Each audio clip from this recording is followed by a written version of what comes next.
আমরা নিবন্ধন আইনের প্রথম ক্লাসে নিবন্ধনের ধারণার সাথে পরিচিত হতে গিয়ে জেনেছিলাম যে নিবন্ধন হচ্ছে official recording of certain written instruments by the state authority, যে রাষ্ট্রীয় কর্তৃপক্ষ কর্তৃক কিছু লিখিত দলিলগুলো দাপ্তরিকভাবে সংরক্ষণ করার প্রক্রিয়াটাকেই বলা হয় নিবন্ধন, স্টেট অথরিটি। তারপর আরেকটু বিস্তৃত আলোচনা আমরা জেনেছিলাম যেটা হচ্ছে স্ট্যাটিউটরি প্রসেস, যেটা আইন দ্বারা বিধিবদ্ধ একটা পদ্ধতি by which certain classes of legal instruments, যেটার দ্বারা কিছু নির্দিষ্ট প্রকৃতির আইনগত দলিল are preserved and in the official records of a public authority, যে একটা সরকারি কর্তৃপক্ষের মাধ্যমে দাপ্তরিকভাবে সেই দলিলগুলো সংরক্ষণ করার বিধিবদ্ধ বা আইনগত প্রক্রিয়াকেই বলা হয় রেজিস্ট্রেশন।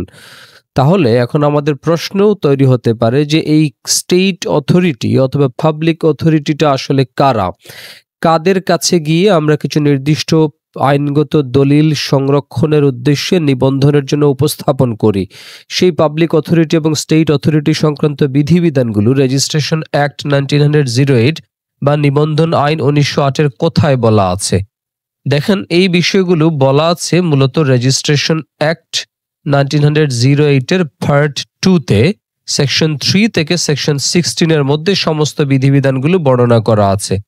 পার্ট 2 এর হেডিংটা হচ্ছে যে অফ রেজিস্ট্রেশন এস্টাবলিশমেন্ট, অর্থাৎ নিবন্ধন সংক্রান্ত প্রতিষ্ঠানগুলোর সংক্রান্ত বিধিবিধানগুলো বা প্রাসঙ্গিক নিয়ম, প্রাসঙ্গিক ধারাগুলো এইখানে অন্তর্ভুক্ত করা হয়েছে।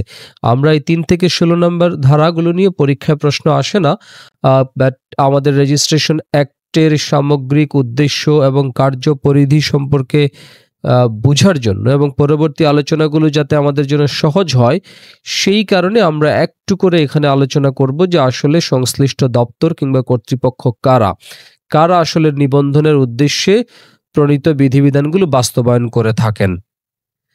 প্রথমত আমাদের সেকশন 3-এ উল্লেখ করা আছে যে ইন্সপেক্টর জেনারেল অফ রেজিস্ট্রেশন, যে মহা ইন্সপেক্টর জেনারেল অফ রেজিস্ট্রেশন বা হচ্ছে আপনার নিবন্ধন মহা অধিদপ্তর আছে। এটা মূলত আইন মন্ত্রণালয়ের অধীনে একটি অধিদপ্তরের মর্যাদা সম্পন্ন প্রতিষ্ঠান, যেখানে একটা ইন্সপেক্টর জেনারেল বা মহাপরিদর্শক আছেন।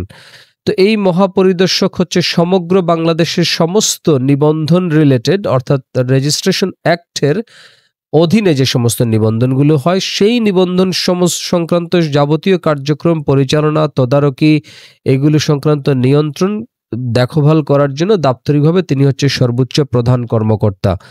তাহলে তাকে এই কারণে বলা হচ্ছে যে inspector general of registration for Bangladesh, যে সমগ্র বাংলাদেশের নিবন্ধন মহাপরিদর্শক।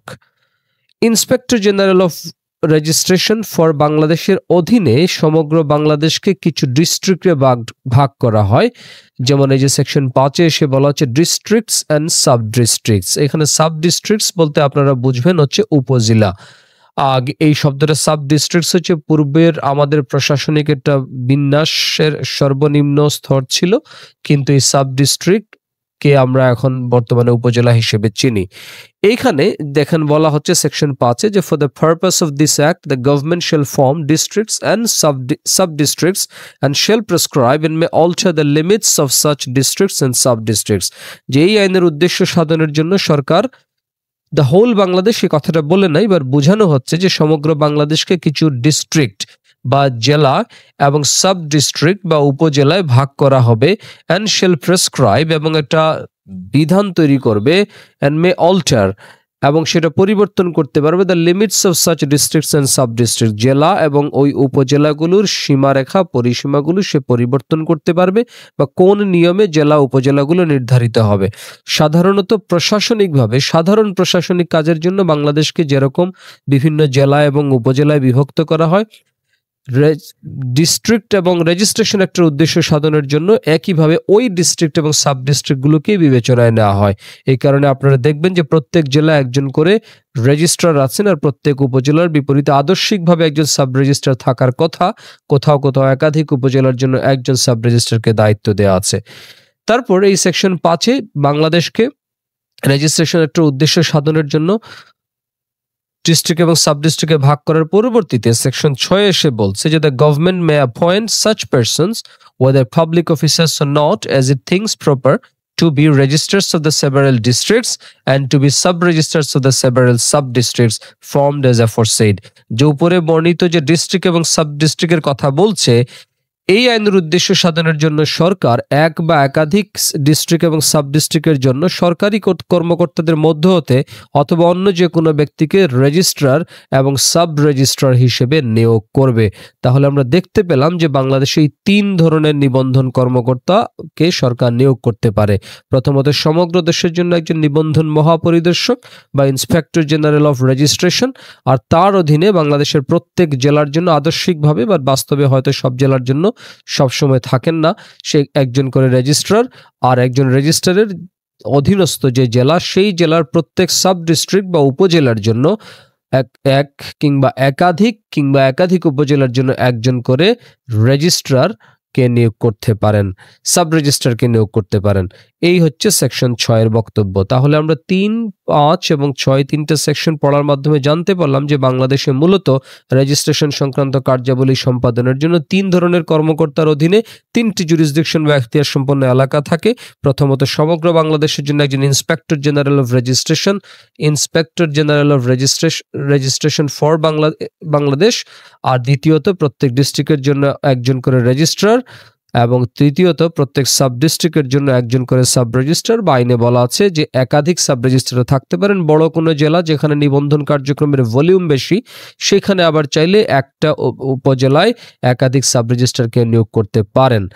এইভাবে উপজেলায় সর্বনিম্ন প্রশাসনিক যে নির্বাচিত সরকারের বাইরে নির্বাচিত সর্বনিম্ন প্রশাসনিক দপ্তর হচ্ছে ইউএনও বা ইউনিয়ন পরিষদ, কিন্তু ইউনিয়ন পরিষদ বাদ দিয়ে অনির্বাচিত যে প্রশাসন ব্যবস্থা আছে সেখানে সর্বনিম্ন হচ্ছে উপজেলার দায়িত্বে এক বা একাধিক সাব রেজিস্ট্রার থাকেন, এবং সেই সাব রেজিস্ট্রারদের নিয়ন্ত্রক বা তদারককারী সরাসরি কর্তৃপক্ষ হচ্ছেন রেজিস্ট্রার, আর সমগ্র দেশের সকল রেজিস্ট্রারদের জন্য নিয়ন্ত্রণ বা তদারকি কর্তৃপক্ষ হচ্ছে inspector general of registration for Bangladesh.